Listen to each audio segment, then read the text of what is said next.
السلام علیکم ورحمۃ اللہ وبرکاتہ۔ الحمدللہ والصلاة والسلام علی رسول اللہ وبعد۔ ناظرین کرام، کل ہم نے استقبال رمضان کے حوالے سے گفتگو کی تھی۔ آج ہم روزے کی فضیلت کے بارے میں گفتگو کریں گے۔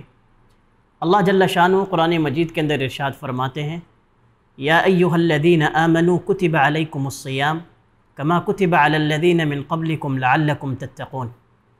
اے ایمان والو، تم پر روزوں کو فرض کر دیا گیا ہے جیسا کہ تم سے پہلی امتوں پر اللہ نے اس روزے کو فرض کیا تھا تاکہ تم تقوی اختیار کرو۔ روزے کا بنیادی مقصد اور ثمرہ وہ تقوی کا حصول ہے۔ روزے دار کے لیے بے شمار انعامات ہیں۔ سب سے پہلا انعام روزے دار کے لیے کہ کل قیامت والے دن وہ جنت کے ایک ایسے دروازے سے داخل ہوگا جو روزے دار کے لیے خاص ہوگا۔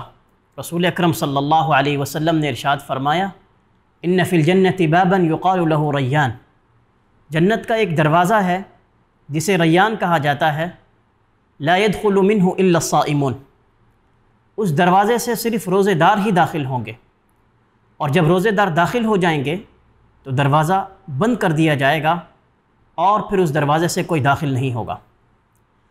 ناظرین، روزے کا دوسرا بڑا انعام جو ہے کہ روزہ یہ ڈھال ہے۔ رسول اکرم صلی اللہ علیہ وسلم نے ارشاد فرمایا، الصیام جنہ، روزہ ڈھال ہے۔ کس چیز سے ڈھال ہے؟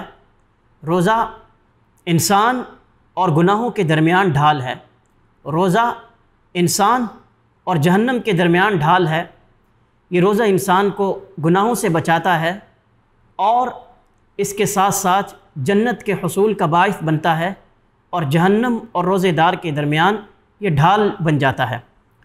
رسول اکرم صلی اللہ علیہ وسلم نے ارشاد فرمایا، الصیام والقرآن یشفعان للعبد یوم القیامہ، کہ روزہ اور قرآن بندے کے لیے قیامت کے دن سفارش کریں گے۔ روزہ آئے گا اور کہے گا، اے رب، میں نے تیرے بندے کو کھانے سے اور خواہشات نفس سے روک کر رکھا، میری سفارش اس بندے کے بارے میں قبول فرما۔ رسول اکرم صلی اللہ علیہ وسلم نے ارشاد فرمایا کہ اس روزے کی سفارش اللہ تعالیٰ قبول فرمائیں گے۔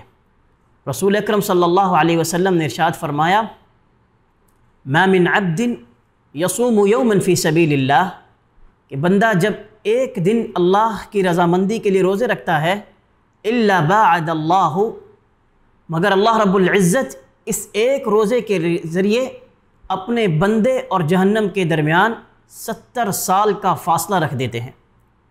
یعنی بندہ ایک روزہ رکھتا ہے، اس کے اور جہنم کے درمیان 70 سال کا فاصلہ ہو جاتا ہے۔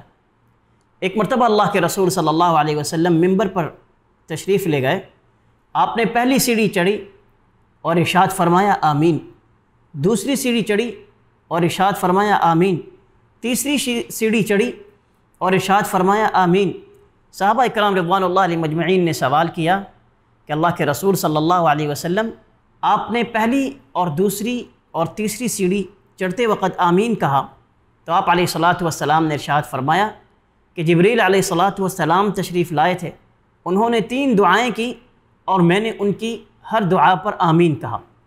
ان میں سے ایک دعا کہ رغم انف امرئ، وہ بندہ برباد ہو جائے، ہلاک ہو جائے، من ادرک رمضان، جو رمضان کو پالے، فلم یغفر لہ، اور اس کی بخشش نہ ہو۔ تو اس رمضان کو اپنے لیے بخشش اور مغفرت کا سامان بنائیں۔